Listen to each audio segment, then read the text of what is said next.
আমাদের ছোট গায়ে ছোট ছোট ঘর, থাকি সেটা সবই মিলে নাহি কেহ পর। পাড়ার সকল ছেলে মোরা ভাই ভাই, একসাথে খেলি আর পাঠশালা যাই। তাই এই কবিতাটা বলার জন্য আজকের ভিডিওটা নয়। অ্যাকচুয়াল অনেকে দেখছি যে ভিডিও করছে যে গ্রামে যদি 10 বিঘা জায়গা থাকে, সেই জায়গার থেকেও তুমি যদি শহরে 2 কাঠা জায়গা নিয়ে বসবাস করো, সেটা অনেকটা ভালো। দেখুন, এটা কিছু মানুষের মনে হয়েছে, আমি তাদের বিরোধিতা করছি না, কারণ তাদের তো কোনো না কোনো কারণে মনে হয়েছে। কিন্তু আমার যেটা মনে হয়েছে যে এই কথাটা কিছু মানুষের জন্য ভুল, যারা হচ্ছে গ্রামে বসবাস করেছে, যারা গ্রামের পরিবেশটাকে ভালোবেসেছে, এটা তাদের জন্য ভুল। আজকে দেখুন, হয়তো মনে হতে পারে যে আপনি গ্রামে বসবাস করলে আপনার সুরক্ষা কম হবে। হ্যাঁ, সুরক্ষা তাদেরই কম হবে যারা 5টা মানুষের সঙ্গে মেশে না, 5টা মানুষের আপদে বিপদে পাশে থাকে না, তারা শহরে চলে যায়। আর সেটাই তো সত্য হয়। দেখবেন শহরের মানুষ, দেখবেন পাশের বাড়ির ফ্ল্যাটে মরে পচে যাচ্ছে, তারপরে যখন গন্ধ বেরোচ্ছে তখনই কিন্তু পুলিশে খবর দিচ্ছে। কিন্তু গ্রামের মানুষের ক্ষেত্রে, কালকেই আমি একটা দেখলাম যে আমার বাড়ি থেকে প্রায় 20 কিলোমিটার দূরে, সেখানে একজন ব্যক্তি যেহেতু মারা গেছেন আর অনেক দিন আগে আমাদের গ্রামে ছিলেন, গ্রাম ভেঙে মানুষ চলে গিয়েছে দেখতে, ভালোবাসার টানে। কিন্তু শহরে এই ভালোবাসাটা আপনি পাবেন না। এই যে ভালোবাসাটা পেতে গেলে আপনাকে গ্রামে থাকতে হবে। শরীর সুস্থতা সম্পর্কে বলি, যদি আপনি দেখেন যে শহরে থাকবেন, আচ্ছা শহরে বলুন তো, যতগুলো মানুষ আছে ততগুলো কি গাছপালা রয়েছে? হ্যাঁ, বলবেন যে না, নেই, তাতে কি আমাদের কোনো সমস্যা হচ্ছে?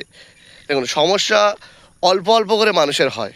মানুষের একদিনে কিডনিতে পাথর পড়ে না, একদিনে বড় কোনো রোগ তৈরি হয় না, ধীরে ধীরে অল্প অল্প করে তৈরি হয়। কেন?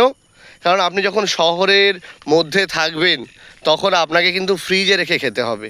কারণ আপনি একদিন বাজারে যাবেন, আর একদিনে যে বাজারে যে গেলেন, সেখানে যে মাছটা পাচ্ছেন, সেই মাছটাও কিন্তু দেখা যাচ্ছে যে 3 দিন বরফের মধ্যে রাখা সেই মাছ আপনি খাচ্ছেন। আর গ্রামের ক্ষেত্রে আপনার একটা পুকুর আছে, বা অন্য কেউ পুকুর থেকে জাল ফেলে বাজারে মাছটা বিক্রি করতে এসে, আপনি টাটকা জ্যান্ত মাছ, এবং জ্যান্ত শুধু মাছ নয়, জ্যান্ত মাছ এমনিও পাওয়া যায়, কিন্তু এটা সার দেওয়া হয়নি। কারণ এই যে গ্রামের যে মানুষ, সেখানে দেখা যাচ্ছে মাঠের মাছ পাওয়া যায়, ছোট ছোট শোল, ল্যাটা, কই, শিঙি, মাগুর, এগুলো কিন্তু আপনি একেবারে মাঠের মাছ পাবেন। হ্যাঁ, আপনি শহরেও মাগুর মাছ খেতে পারবেন, শিং মাছ খেতে পারবেন, কিন্তু সেটা কিন্তু চাষ করা মাছ। ফলে আপনার শরীর সুস্থ থাকতে গেলে, আপনার মন ভালো রাখতে গেলে, আপনাকে মনের মানুষ হতে হবে প্রথমে। আর মনের মানুষ হয়ে যদি আপনি গ্রামের মানুষের সঙ্গে একতাভাবে সব কাজে এগিয়ে যান, দেখবেন আপনার গ্রামে থাকাটাই কিন্তু অনেকটা এনজয়ের হবে, অনেকটা ভালো হবে।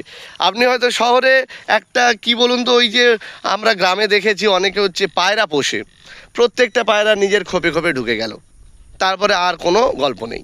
তা শহরের মানুষের জীবনযাত্রা তাদের জন্য ভালো লেগেছে, তাদেরকে আমি অন্য কিছু বলবো না। তবে যারা এখনও গ্রামে আছে, যারা গ্রামেও হয়তো প্রতিষ্ঠিত হচ্ছে, কারণ অনেক প্রতিষ্ঠিত মানুষ চাকরি বাকরি করছে, সরকারি প্রচুর টাকা ইনকাম করছে বিজনেস বা অন্যান্য মাধ্যমে, কিন্তু তারা গ্রামে থাকছে, সেই মানুষদের পক্ষে আমি এই ভিডিওটি করতে এসেছি, যে যাতে অনেকে হয়তো ভাবছে যে না, তাহলে এর বিরুদ্ধে কেউ একটাও কথা বলবে না। আমার মনে হয়েছে যে এটা বিরুদ্ধে নয়, ওটা ওদের জন্য ঠিক আছে, আর এটা গ্রামের যারা মানুষের সঙ্গে মিলেমিশে থাকতে চায়, এই ভিডিওটা তাদের জন্য। আপনারা প্রত্যেকে ভালো থাকবেন, আর আমার যদি কোথাও ভুল হয়, সংশোধন করে দেওয়ার দায়িত্ব কিন্তু আপনি আপনার কমেন্টের মাধ্যমে মানে একটু বলবেন, আমি চেষ্টা করব আমার ভুলটা শুধরে নেওয়ার।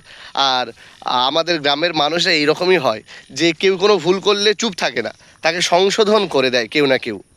আর শহরের মানুষের ক্ষেত্রে আপনি ভুল করলে তো আপনাকে কিন্তু কেউ কিছু বলবে না। আপনার মেয়ে বা আপনার সন্তান অন্য কোথাও গিয়ে কোনো একটা সমস্যা তৈরি করছে, সে কিন্তু চুপচাপ থাকবে, যে সেও ভাববে যে ও বিপদে পড়ুক, ও চুপ থাকবে, না বলে কোনো লাভ নেই। কিন্তু গ্রামের মানুষ হচ্ছে এমন যে কোনো কিছু যদি সমস্যা তৈরি হয়, সকলে আলোচনার মাধ্যমে একটা নিষ্পত্তি করে।